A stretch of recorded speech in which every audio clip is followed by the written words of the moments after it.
여호와께서 모세에게 말씀하여 이르시되 이스라엘 자손의 원수를 미디안에게 갚으라. 그 후에 내가 내 조상에게로 돌아가리라. 모세가 백성에게 말하여 이르되 너와 함께 있는 사람들 가운데에서 전쟁에 나갈 사람들을 무장시키고 미디안을 치러 보내어 여호와의 원수를 갚되 이스라엘 모든 지파에게 각 지파에서 1000명씩을 전쟁에 보낼지니라 하매 각 지파에서 1000명씩 이스라엘 100만 명 중에서 12,000명을 택하여 무장을 시킨지라. 아멘. 여호와의 원수를 갚아. 뭐 예전에 무슨 사극이나 근데 보면 원수를 갚아. 내 부모의 원수를 갚으라고 그랬는데 오늘은 누구의 원수를 갚으라고요? 여호와 하나님의 원수를 갚으라. 여기에 뭐야? 사명이에요. 많은 싸움을 합니다. 많은 전쟁이 있어요. 진영 간의 싸움이 있어요. 국가적으로도 보면 또 사회적으로 보면 뭐 노사 간의 싸움 같은 것도 있어요. 그리고 가정에 보면 부부 간의 싸움도 있어요. 많은 싸움이 우리 가운데 있는데요. 그런데 이 예수 믿는 사람들의 싸움은 어떤 싸움이어야 되느냐? 우리의 싸움은 팔과 육의 것이 아니라 그랬어요. 그럼 뭐예요? 누구와 싸우는 거예요? 이 땅의 권세자들과 하늘에 있는 자들, 하늘의 악한 영들과 싸운다 이렇게 말을 했어요. 세상에 잘못된 모든 권세, 권능, 어떤 능력을 가진 자들과 잘못된 어떤 구조나 이런 것들과 싸우지만 더 큰 것은 사실은 악한 영과의 싸움이죠. 자, 우리가 싸워야 할 그들과 싸우는 것이 중요한데 중요한 건 뭐냐 하면 우리의 싸움이 어둠의 세상 주관자들이나 하늘의 악한 영들이라고 하지만 그 전에 또 해야 할 일들이 있어요. 뭐냐면 에베소 6장에 보니까 강건해라 라고 말을 하고 있고 또 뭘 해야 되냐면 전신갑주를 입으라 라고 말을 해요. 우리의 싸움은요 강건해야 됩니다. 영적으로나 육적으로나 강건해야 하고요. 우리의 싸움은 내가 세상의 무기 가지고 싸우는 게 아니라 주님이 주시는 것 가지고 싸워야 하는 거예요. 자, 그런 싸움이 있어요. 즉 다시 말하면 성경에 나와 있는 많은 싸움들 중에는 그런 싸움을 뭐라고 하냐면 선한 싸움이라고 말하고 거룩한 싸움이라고 말을 합니다. 자, 선한 싸움과 거룩한 싸움, 디모데전서 6장에 보면 또 이런 말씀이 있습니다. 세상에 모아는 것들이 있어요. 즉 다시 말하면 세상의 것들은 피하라고 해서 세상의 욕심은 다 피하라고 말했어요. 그리고 난 다음에 하나님의 성품을 따르라 라고 말을 하고 있어요. 그리고 난 다음에 믿음의 선한 싸움을 싸우라 이렇게 말을 하고 또 하나 취할 것이 있는데 영생을 취하라 그랬어요. 자, 세상의 욕심을 피하고 하나님의 성품을 따르고 또 선한 싸움을 싸우고 그래서 뭘 취하라? 영생을 취하라. 그러니까 우리의 싸움은 세상의 싸움과 좀 다르구나 라는 거죠. 그러면 거룩한 싸움이란 어떤 싸움입니까? 여기서 말하는 선한 싸움, 믿음의 선한 싸움이라는 건 어떤 싸움이냐면 결국 결론적으로 첫째로 보면은 하나님의 영광을 위하여 싸우는 싸움이어야 하는 거예요. 우리의 싸움은. 둘째로 하나님의 명령을 따라서 싸우는 싸움이어야 하는 거예요. 세 번째로 하나님을 대적하는 무리를 무찌르는 싸움이어야 한다라는 거예요. 이게 뭐예요? 선한 싸움. 이게 거룩한 싸움이에요. 거룩한 전쟁이라고 해서 성전이라고 하죠. 자, 그렇다면 이 세 가지에다 대입을 해보면 돼요. 오늘 여러분이 살아가면서 혹시라도 여러분이 살아가면서 오늘 여러분을 화나게 했던 어떤 사건이 있었다면 그 화나게 했던 그 사건이 이 중에 속하나 봐요. 하나님의 영광을 위한 것이었습니까? 아니면 하나님의 명령을 따라 하는 싸움이고 하였습니까? 아니면 하나님을 대적하는 무리를 무찌르기 위한 것이었습니까? 의문이라고 말하는 것이기에 의해서. 아니면 혹시라도 요새 남편이나 아내와 부부싸움 가운데 있는 부부 전쟁 가운데 있는 분 혹시 계십니까? 그럼 그 부부싸움도 역시 여기다 대입을 해보는 거예요. 지금 내가 지금 남편과 싸우고 아내와 싸우고 있는 이 싸움은 하나님의 영광을 위한 것입니까? 아니면 하나님의 명령을 따라 행하고 있는 것입니까? 아니면 하나님을 대적하는 그 무리를 무찌르기 위한 싸움입니까? 그것이 아니라면 그 싸움은 뭐예요? 져도 돼요. 내려놓아도 됩니다. 그것에 목숨 걸 이유 하나도 없어요. 우리의 싸움은 뭐라고요? 거룩한 싸움이어야 합니다. 선한 싸움이어야 합니다. 자, 오늘 31장에 보면 그와 같은 싸움의 예를 들고 있어요. 성전이 어떤 것인지 오늘 본문 같은 전쟁을 해야 되는데, 여기 보면 뭐가 나와 있느냐면 미디안 족속과 이스라엘의 전쟁이에요. 그런데 이 미디안 족속은 하나님을 대적하고 범죄한 족속이고, 또 이스라엘 족속은 하나님이 선택한 백성이에요. 즉 하나님의 선택한 백성과 하나님 앞에 범죄하고 대적하는 저들과 지금 뭐가 났어요? 전쟁이 일어났어요. 근데 이 전쟁을 뭐라고요? 거룩한 싸움이라고 하고 있어요. 왜 그런지를 오늘 말씀 속에서 좀 보려고 합니다. 그리고 우리의 싸움도 그런 싸움을 해야 된다는 걸 이야기하고 싶습니다. 자, 오늘 이 민수기에 나와 있는 이 31장의 사건은 민수기 25장 때문에 일어난 사건이에요.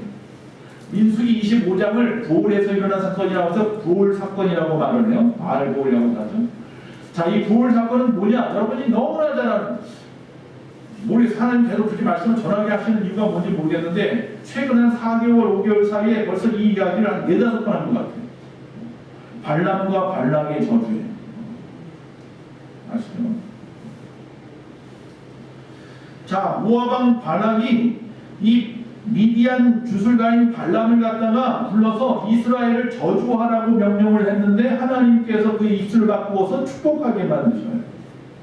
그것도 4번이나 축복을 했어요. 그런데 성경에서 그리고 나서 떠나갔더라가 아니라 이 주술가가 이 우상 숭배에 대한 이야기를 모압에게 가르쳐줬어요. 꾀를 주셨죠.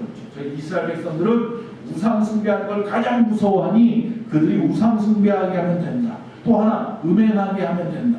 그게 가나안 땅에 있는 바알 신을 섬기는 방법이다. 그 음행하는 신이 음행하게 만든다는 말이죠. 자, 결국은 그것이 통했어요. 그래서 이스라엘 백성들이 그 사람들의 말에 의해서 어떻게 그 꾀에 넘어가서 음행하고 우상을 숭배하게 되었단 말이에요. 그래서 미디안 여인을 갖다 부추겨서 그 일을 하게 하였죠. 그래서 많은 사람들이 그 일로 인하여 하나님의 진노를 사서 24,000명이나 연병으로 죽었어요. 전염병이 퍼져서 24,000명이 죽었어요. 이스라엘 백성 중. 자, 이 사건은 그렇게 연병으로 끝나지 않았어요. 이 사건은 이 고스비라고 하는 사람과 시므이라고 하는 사람의 죽음, 즉 미디안 여인 고스비와 시므이라고 하는 이스라엘 백성들 시몬 지파의 어떤 족장쯤 되는 그런 지도자와의 사건을 갖다가 제사장이었던 비느하스가 죽임으로 말미암아서 하나님의 의분을 사서 죽임으로 말미암아서 그 사건이 끝났다가 아니에요. 연병은 끝났는지 몰라도 전쟁은 끝나지 않았습니다. 그러면 이 사건이 민수기 25장에 일어났으니까 민수기 26장에 오늘 전쟁이 일어나야 되는데, 오늘 전쟁은 곧바로 이어지지 않아요.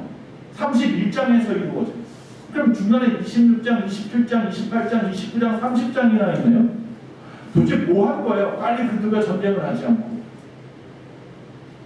한번 봤어요. 무슨 사건이 있었나? 보니까 그 사이에 있었던 애들이 인구조사를 해요. 그 다음에 여호수아를 지도자로 세워요. 모세가. 그리고 엘르아사를 제사장으로 세워요. 모세가. 그리고 난 다음에 절기, 제사, 서원하는 법 이런 것들 주의 율례를 가르쳐요. 다시. 그리고 난 다음에 전쟁을 하게 해요. 자, 인구조사는 우리의 모습을 바라보라는 겁니다. 자, 지도자들을 세웠습니다. 누가 지도자를 해야 될 거 아니에요? 모세는 끝났으니까. 하나님 불러갈 때니까. 그리고 그들이 하나님의 말씀을 배우고 그 말씀에 순종하게 하는 것이 그 다음 급선무였어요. 그리고 나서 뭐했다? 오늘 성전을 일으킨 거예요. 우리는 이 사건에서 하나님의 계획 속에 보존할 뿐만 아니라 부도덕하고 타락한 영적인 부패자들에 대해서 하나님이 얼마나 강력하게 대응하고 있는지를 보여주고 있어요. 하나님이 정말 싫어하는 게 우상 숭배와 음행이에요. 모세는 이들을 갖다 3절에 뭐라고 표현하냐면 여호와의 원수라 하셨어요. 오늘 말씀의 제목이에요. 여호와의 원수를 갚으라.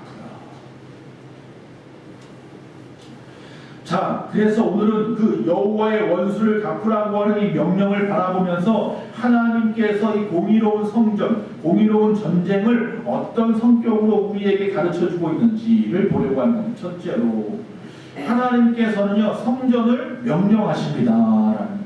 이게 무슨 말이냐면 스스로 어떤 일을 할 때 판단하지 마십시오. 남편과 아내와 싸우는 싸움도 먼저 판단하고 싸우지 마십시오. 주변에 일어나는 어떤 상황들, 진영 간의 어떤 다른 다툼들, 이런 여러 가지 상황들도 무조건 나가서 싸우지 마십시오. 뭐부터 하라? 스스로 판단하지 말고 하나님의 명령을 기다리십시오. 하나님이 하라 하면 하십시오. 할렐루야. 오늘부터 여러분 가정에서 부부싸움 했다는 얘기가 제 귀에 들리면 하나님께서 하라고 했나 보다 그럴 거예요. 하나님이 하라고 하면 하십시오. 하나님이 하라는 말 없으면 꼭 참고 하지 마십시오. 즉 다시 말하면 하나님의 명령을 기다려야 합니다. 뭐 하면서? 기도하면서. 하나님 지혜의 영, 분별의 영을 나에게 주셔서 이것이 하나님의 그 영광이 되는지, 아니면 이것이 하나님을 대적하는 무리를 무찌르는 사건인지 하나님의 명령인지를 확실하게 나에게 말씀해 주시면 내가 싸우겠습니다. 나가서 싸우겠습니다. 하나님은 성전은요, 거룩한 싸움은 가르쳐 주십니다. 알려주십니다. 하라고 명령하십니다. 그러니까 우리가 싸워야 하는 모든 싸움은 하나님이 명령한 것만 하면 됩니다. 할렐루야. 오늘부터는 그렇게 다짐하시기 바랍니다. 그래야 실패하지 않습니다. 그래야 실수하지 않습니다. 여기서 한 가지 좀 생각해 볼 것은 레위기서 19장 18절에 보면 뭐라고 되어 있느냐면요, 원수를 갚지 말라고 되어 있습니다. 근데 여기서는 뭐 하라고 해요? 원수를 갚으라고 했어요. 두 말이 부딪히네요. 어디서는 원수를 갚지 말라면서 또 어디서는 원수를 갚으라고 하네요. 왜 두 말씀이 부딪힙니까? 둘 사이에 모순이 있나요? 아니죠. 전혀 다른 이야기. 레위기에서 원수를 갚지 말라라는 것은 개인적인 감정, 보복심 때문에 말하는 거예요. 이웃과의 관계, 아내와 남편과의 관계, 아니면 주변의 어떤 상황들, 세상의 것들을 이야기하는 거예요. 그럼 민수기에서 원수를 갚으라라고 말하는 것은 하나님의 공의를 세우는 일을 위한 거예요. 이 일을 통해서 하나님의 공의가 시행되어지느냐가 중요하다는 거예요. 판단이. 그런 것은 뭐예요? 갚아야 돼요. 하나님의 백성인 이스라엘 백성들이 그들을 갖다 대적하는 미디안과 싸울 때 그저 자기의 땅을 차지하기 위해서 싸운 싸움이 아니고 하나님에 대한 도전, 즉 신성함과 존귀함을 해치는 행위, 그 모든 것들을 이 땅에서 뿌리째 뽑아버려야 하기 때문에 하는 싸움인 거예요. 우리 가정 안에 하나님에 대한 도전, 또 아니면 그분의 신성함과 존귀함, 존귀함을 해치는 어떤 것이 들어오면 그것은 믿음으로 싸워야 하는 거예요. 내 남편 아니라, 아내 아니라, 내 자녀 아니라 무엇이라도 말입니다. 그건 뿌리째 뽑아야 돼요. 그러지 않으면 끊임없이 발목 잡힐 일이에요. 그래서 이 일은 그냥 연병으로 끝난 게 아니고, 두 사람 죽여서 끝난 게 아니고, 전쟁을 치러서라도 그 뿌리를 완전히 다 뽑아버려야 한다. 우리 주변에서도 지금 교회 성도들을 해치고 교회를 해롭게 하는 것들이 많이 있습니다. 그건 뭐예요? 뿌리째 뽑아버려요. 마음이 아파도 뽑아버려요. 힘들어도 뽑아야 되는 겁니다. 끊임없이 하나님의 계획과 하나님의 뜻을 갖다가 무시하고 무산시키려고 애쓰는 저 사단의 세력들을 뽑아버려야 하는 거예요. 그들의 놀이개가, 그들의 조종당하고 있는 저 이단의 세력들을 뽑아버려야 하는 거예요. 잘못된 세태 풍조, 교회를 어지럽히고 분란하게 만드는 어떤 것들에 대한 풍조도 뽑아버려야 돼요. 지금도 계속되어지는 이 사단의 사악한 계략, 그들이 계속해서 우리를 노리는 한 역시 하나님의 의지도 변함이 없습니다. 우리에게 끊임없이 말씀합니다. 왜 가만두느냐? 왜 교회 안에 썩게 만들고 죄를 짓게 만들고 분열시키고 하나님의 뜻이 영광이 가려지고 있는데도 불구하고 왜 가만히 있느냐? 끊임없이 우리에게 말씀하실 거예요. 싸워라. 뿌리째 뽑아버려라. 성도는 궁극적으로 하나님의 영광을 위해서만 존재하는 거예요.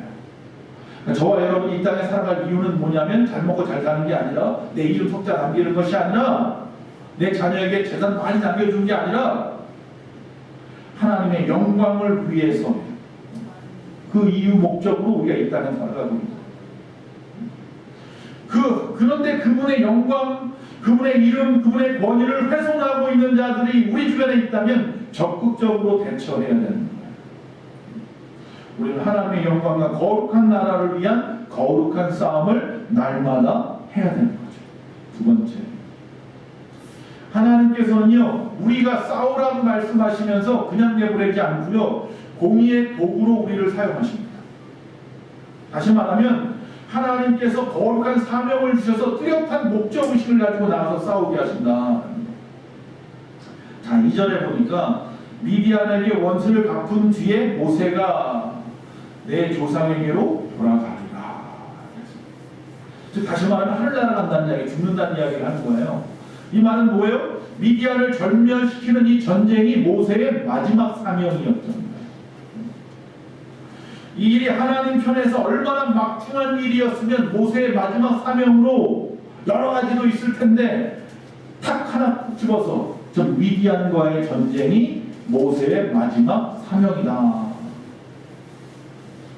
이 말씀을 뒤집어 보면요, 하나님께서는 당신의 사명을 완수하기까지 그의 생명을 120살까지 연장시켰다라는 내용이에요.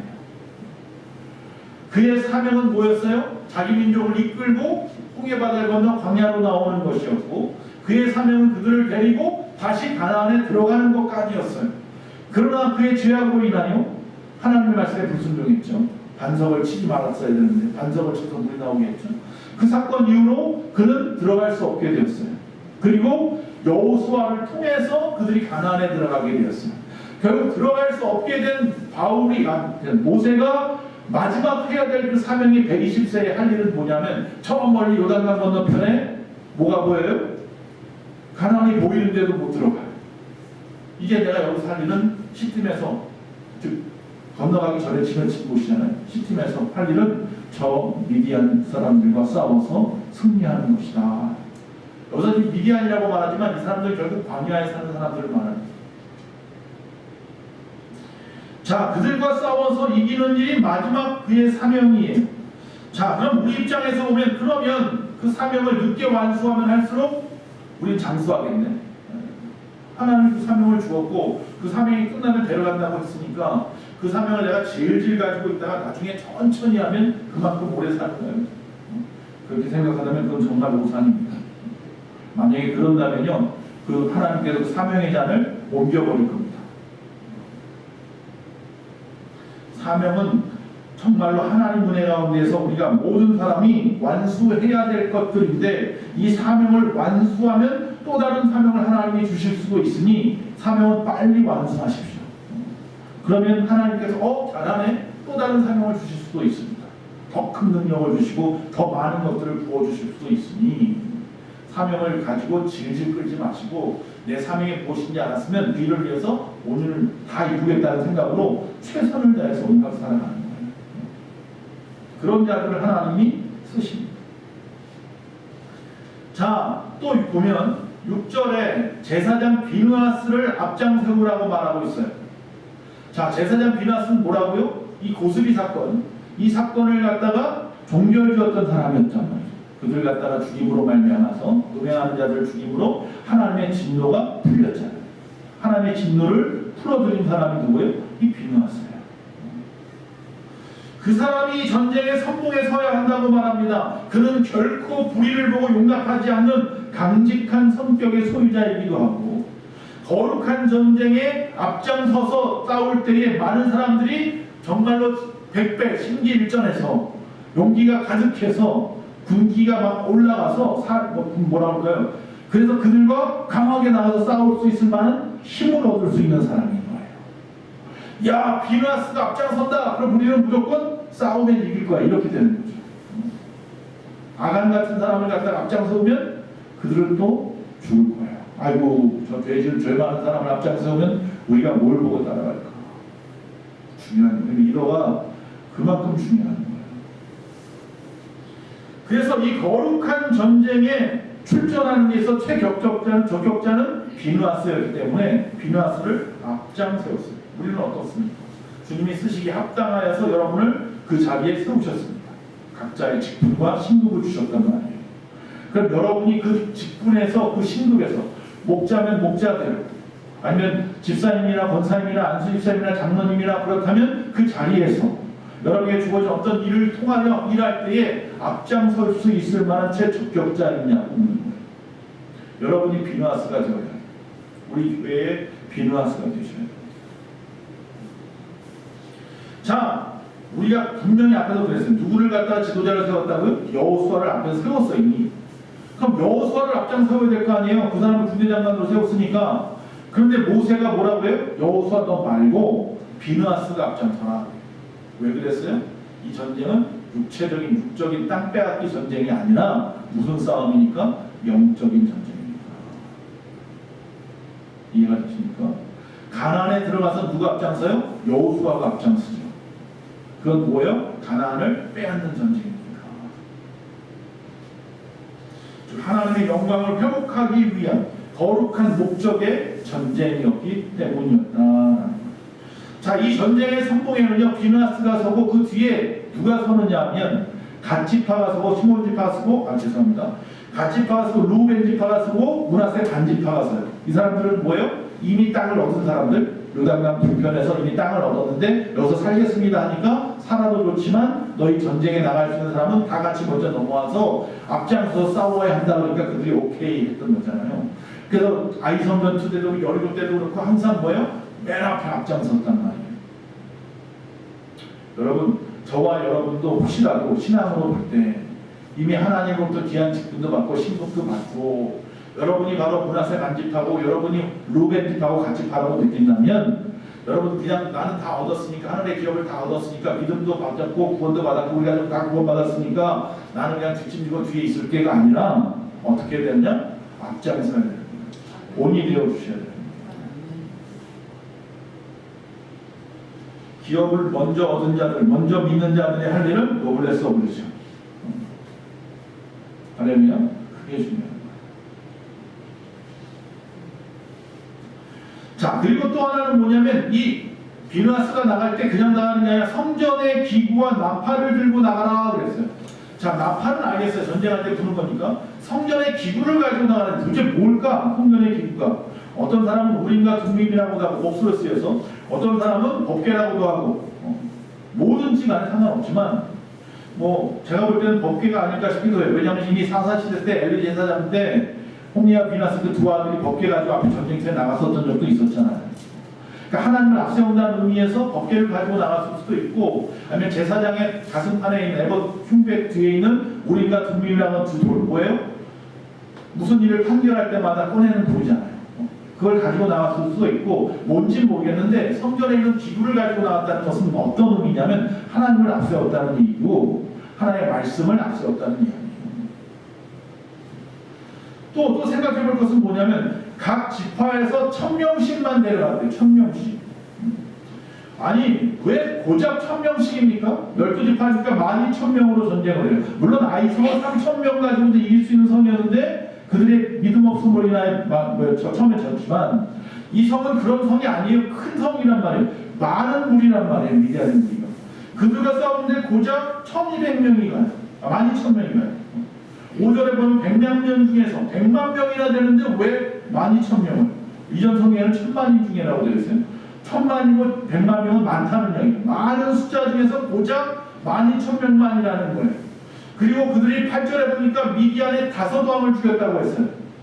그러니까 소위 말해 5개 도시국가의 연합국하고 싸웠는데 12,000명 가지고 이긴 거예요. 그리고 35절에 보면요 처녀 32,000명을 포로로 남겨두었다고 했어요. 처녀들만, 남자를 알지 못하는 처녀들만 32,000명을 포로로 데려왔어요. 얼마나 많은 거예요 그 나라 사람들이. 그런 전쟁인데도 불구하고 12,000명만 갔다는 건 뭐예요? 이 싸움은 혈과 육에 대한 싸움이 아니구나. 인간과 인간의 힘으로 싸우는 싸움이 아니구나. 이건 하나님이 싸우는 싸움이구나. 하나님이 하셨습니다를 보여주고 싶은 거예요. 하나님의 능력을 전적으로 신뢰하고 의지해야 되는 싸움이라는 거예요. 이 싸움은 기도원의 300명사처럼. 그런데 그들은 힘이 세도 아니 능력이 많아도가 아니라 이 왜 12,000명만 하느냐 이것은 뭐예요? 오직 깨끗하고 거룩한 자들을 구별하여 세운 거예요. 그 정도예요. 하나님이 일꾼을 사용하시는 방법이에요. 세상에 여러분 직장 생활 하시니까 세상에서 직장에 들어가려면 세상에 여러 가지 스펙이나 여러 가지 능력이 필요해서 들어가요. 근데 많은 사람이 직장 생활하면서 회의감을 느끼는 건 뭔지 아세요? 직장 상사들 때문에. 나 이렇게 능력 많은 걸 쌓아서 기껏 직장에 들어왔더니 능력 많은 것 가지고 인정하는 게 아니라 뭐예요? 말 잘 듣느냐 안 듣느냐 가지고 능력을 따져요. 그것 때문에 사실 괴리감이 있어요. 내가 이렇게 능력이 많아도 위에 사람 앞에 잘 보이는 사람, 그 사람들을 갖다가 쓰더라는 거예요. 세우더라는 거예요. 그래서 많은 사람들이 이직을 하고 어려워하고 그래요. 이 세상의 방법이에요. 자, 그러면 하나님의 방법은 어떤 방법이냐? 하나님의 방법도요, 말 잘 듣는 사람. 아, 이게 참 놀라운 이야기예요. 하나님은 그러면 다른 방법이 있겠지 그랬는데 하나님의 방법이 그래요, 사실. 자, 하나님은요, 능력 많은 사람을 쓰고 싶은 게 아니에요. 왜? 능력은 누구에게 거예요? 하나님의 거니까. 하나님께 있는 거예요. 그러니까 우리가 세상에 나갈 때, 청년들이 세상에 나갈 때 겁먹는 것이 나보다 저 사람이 더 많은 능력을 가지고 있어서 난 저 사람이 뒤처질 거야 라는 겁먹잖아요. 근데 막상 세상에 딱 들어가 보면, 현실에 들어가 보면 능력보다 더 인정받는 것들이 더 많이 있더라는 거예요. 그것 말고 다른 능력들이 더 쓰임받는 것이 더 많이 있다는 걸 보게 돼요. 어쨌든 즉 하나님이 원하는 건 세상의 힘이나 능력이 아니라 오직 하나님 쓰기에 좋은 사람, 말 잘 듣는 자, 순종 잘하는 자, 합당한 자라고 하죠. 합당한 자. 세상 말로 그립감이 좋다고 하죠. 뭐 골프를 할 때라든지 뭐 야구나 기부할 때 보면 손에 끼는 거나 뭐 손에 잡는 것들 이게 참 좋아야 되잖아요. 그래서 잘 쳐진다고 해요. 공도 잘 칩니다. 저는 골프 칠 줄 모르지만 그렇게 애들 얘기하잖아요. 그래서 손에 잘 맞는 거, 익숙한 거. 하나님도 쓰려면 어떤 사람을 쓴다고요? 그립감이 좋은 사람. 하나님 쓰기에 좋은 사람. 그건 뭐예요? 거룩한 자. 하나님 말씀에 순종하는 자. 마음에 합한 자. 독일의 위대한 철학자 임마누엘 칸트가 있죠. 독일의 철학의 아버지라고 하는. 이 사람이 죽었을 때 비명에 뭐라고 써있는 비명에 이렇게 썼답니다. 생각할수록 감탄할 만한 것이 두 가지가 있는데 내 마음에. 첫째는 하늘의 별이 총총 빛나는 것과 둘째는 내 안에 도덕의 법칙이 총총 빛나는 것이라. 이런 말을 할 수 있다는 것이 대단한 건데 하늘의 별이 반짝반짝거리는 것도 경이로운데 또 하나는 내가 죽을 때까지 내 안에 도덕의 법칙이 있어서 선한 양심이 있어서 빛나고 있는 것이다. 대단한 이야기죠. 근데 그럴 수 있었던 건 그의 아버지를 보면, 아버지 일화를 보면 모시는데 뭘 한다고 그의 아버지가 그런 사람이 그 영향력이었던 거예요. 그 아버지가요, 이 고향이 원래 폴란드인데 이 폴란드로 여행을 갔어요. 독일에 살다가 그 여행을 가서 숲길을 갖다 걷고 있는데 강도를 만났어요. 그래서 강도들이 뭐라고 합니까? 가진 거 다 내놔. 칼을 갖다 비틀면서 가진 거 다 내놔. 그러니까 이 아버지가 갑자기 그 자리에서 있는 보따리 다 꺼내는 거예요. 이것저것 다 꺼내고 주머니 있는 거 다 꺼내가지고 이렇게 쌓아가지고 주는 거예요. 그러니까 이 겁이 나서 이 사람이 살려고 그러나 보다 하고 도둑이 야 오늘 수지 맞았자 받아서 가려고. 자 빨리 가. 그랬더니 이 사람이 막 도망가는 거죠. 아버지가 막 도망을 가다 갑자기 끽 하고 서요.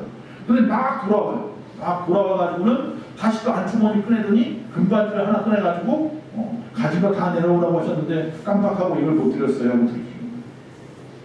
도둑이 그 순간 무서웠대요. 그 사람이 너무 무서워가지고 자기가 빼앗은 거 다 주고 중간에 주랭랑 치고 도망가고 그래서 강도들이 그런 사람이에요. 그 아버지. 여러분 정직하고 깨끗한 선한 양심이 강도의 마음으로 돌리는 것처럼 악한 마귀 사단의 마음을 하나님의 이름으로 돌릴 수 있는 방법은 나도 거룩하니 너희도 거룩하라. 그걸로 싸우는 거예요. 그래서 비누아스 같은 사람을 세운 거예요. 하나님이 우리에게 사용하시는 힘, 그것은 바로 거룩한 양심의 힘이다. 즉 다시 말하면 많은 사람이 숫자가 문제가 아니라 좋은 무기가 문제가 아니라 하나님 마음에 합한 12명의 제자면 예수님은 충분했어요. 기도는 300용사만 가지고도 10만 대군과 싸울 수 있었어요.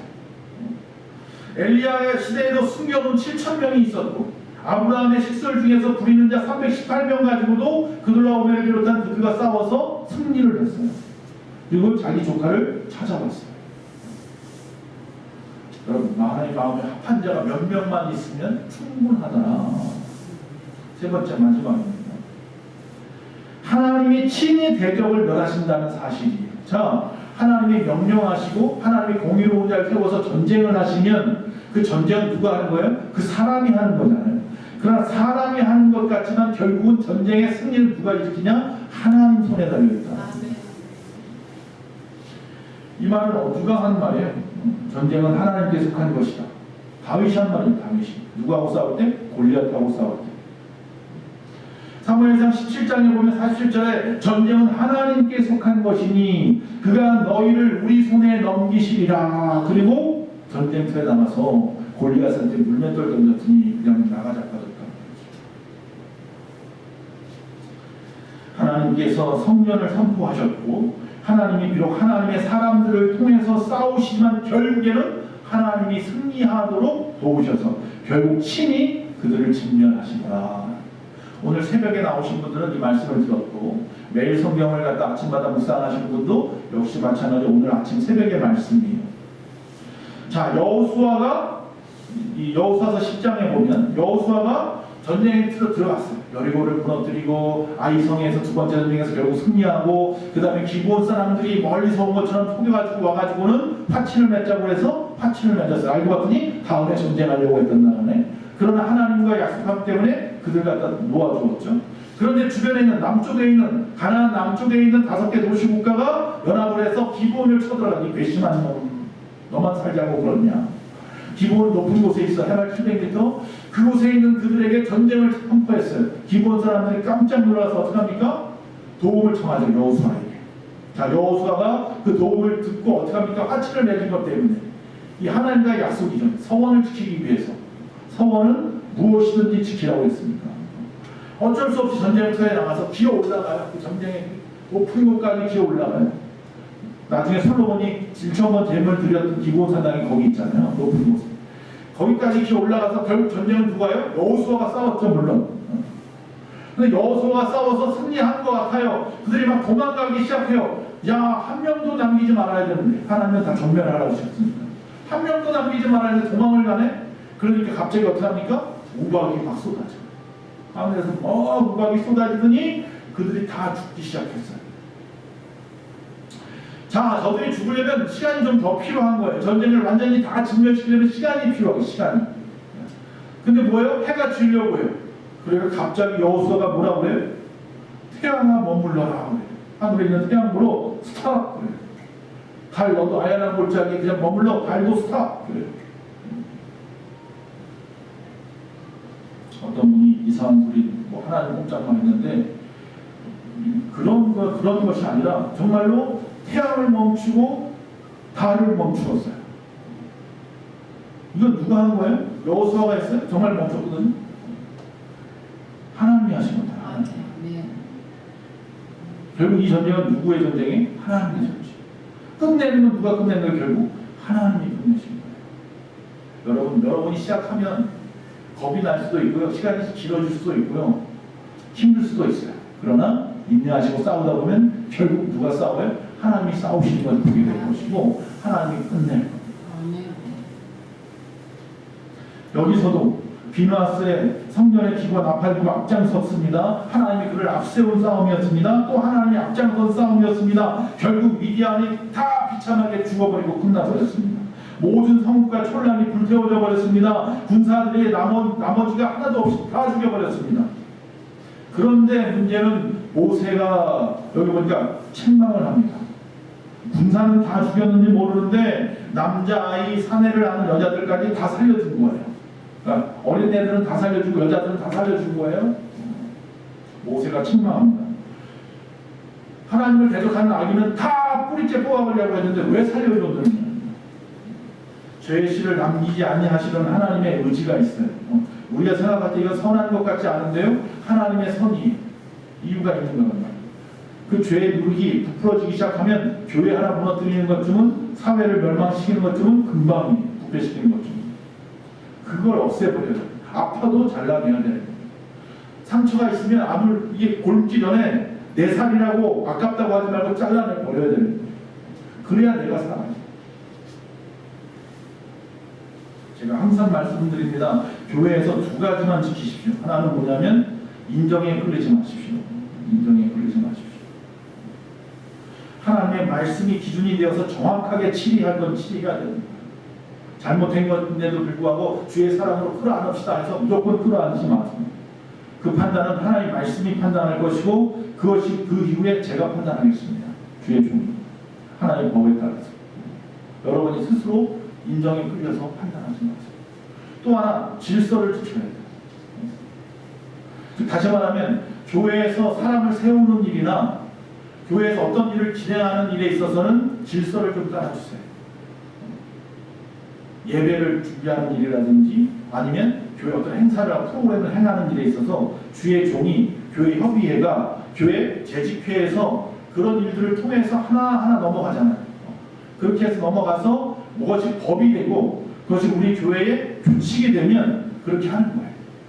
그런데 선뜻 교회가 좋아지니까 그 일을 갖다가 저 사람이 하면 교회가 좋아지겠다, 더 좋은 도움이 되겠다 해서 아무나 세울 수는 없는 거예요.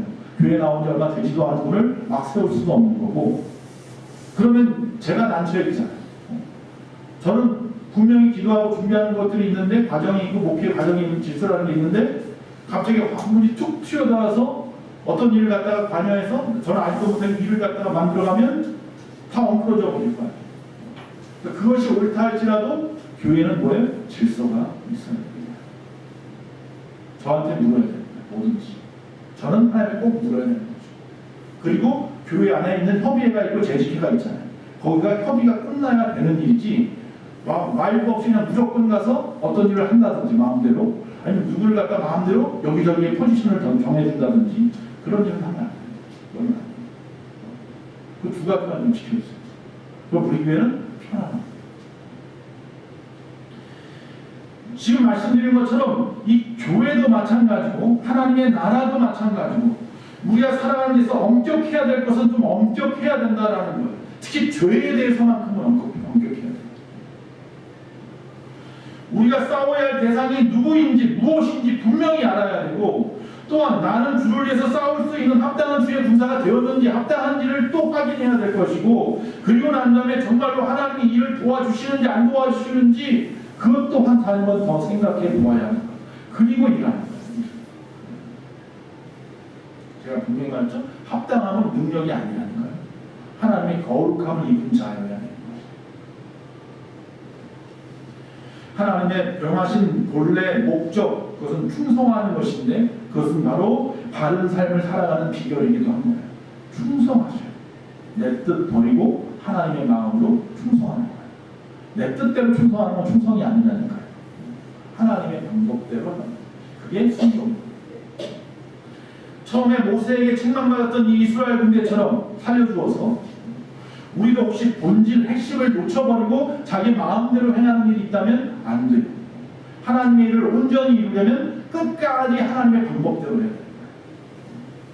죽여라고 그랬으면 다 죽여야 돼요. 오늘 죄의 씨를 갖다가 남기지 마셔야 합니다. 오늘 여러분의 삶 속에서 혹시 내가 지은 죄가 있다든지 어떤 상황들 속에서 벌어지는 사건들이 하나님의 뜻이 아닌 것들이 있다면 그 죄의 씨를 내일까지 가져가지 말아요.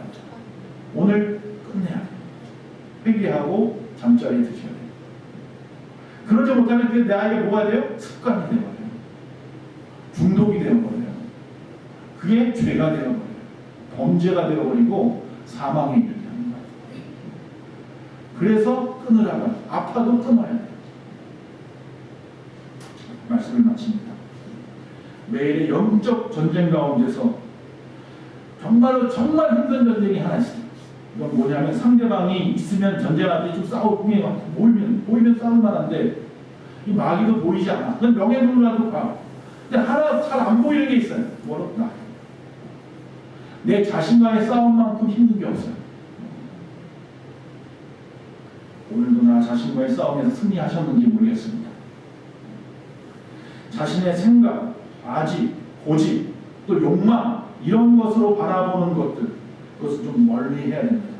하나님의 본래 의도하신 계획을 놓치지 않도록 항상 하나님 앞에 영안이 열려 있어야 돼요. 주를 바라봐요. 그리고 주의하셔야 합니다.